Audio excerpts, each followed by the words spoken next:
بسم اللہ الرحمن الرحیم نحمدہ و نصلی علی رسولہ الکریم اما بعد 15 روزہ اسلامی عقائد کورس کا 7واں عنوان ہے عقائد سے ناواقفیت کا نتیجہ۔ ناواقفیت کا مطلب معلوم ہی نہ ہونا، پتہ ہی نہ ہونا۔ عقائد سے ناواقفیت کا نتیجہ کیا ہے؟ ہم یہ جان چکے ہیں کہ صحیح عقیدوں کا ماننا فرض ہے، اور جب پتہ ہی نہیں ہوگا، واقفیت ہی نہیں ہوگی تو مانیں گے کیسے؟ ماننے کے لیے جاننا اور واقفیت حاصل کرنا ضروری ہے۔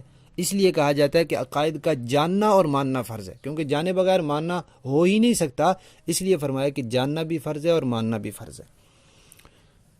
دوسری بات یہ ہے کہ عقیدہ جو ہے وہ انسان کو اللہ تعالیٰ کی پہچان کراتا ہے، اللہ کے رسولوں کی پہچان کراتا ہے، خود اپنی پہچان کراتا ہے۔ تو جو انسان عقیدے سے ناواقف ہے وہ اپنے خدا سے ناواقف ہے، اپنے رسول سے ناواقف ہے، اپنی ذات سے ناواقف ہے کہ میری حیثیت کیا ہے دنیا میں۔ یہ عقیدہ ہے جو انسان کو، عقیدے کی واقفیت ہی اس کو اپنی واقفیت دلاتی ہے۔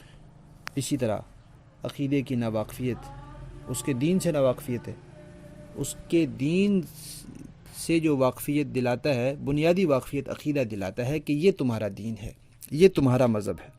اب اگر عقائد کا علم نہیں ہوگا، انسان اسلام سے محروم رہ جائے گا، انسان ہمیشہ کی نجات سے محروم رہ جائے گا، انسان اپنے خالق مالک کی پہچان سے محروم رہ جائے گا۔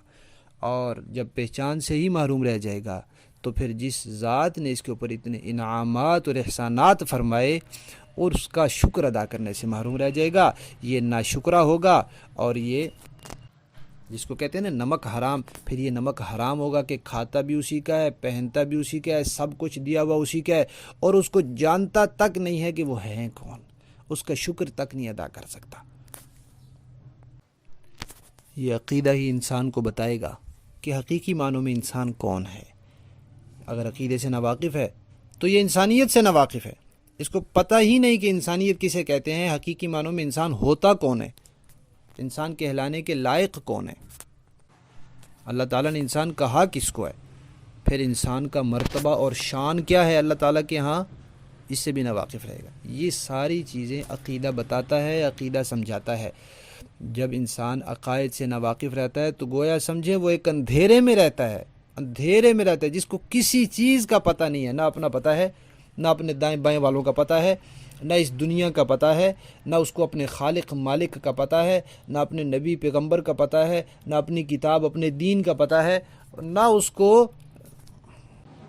اپنے دنیا میں آنے کے مقصد کا پتہ ہے، نہ زندگی گزارنے کے ڈھنگ کا پتہ ہے، اس کو کسی بھی چیز کا پتہ نہیں ہے۔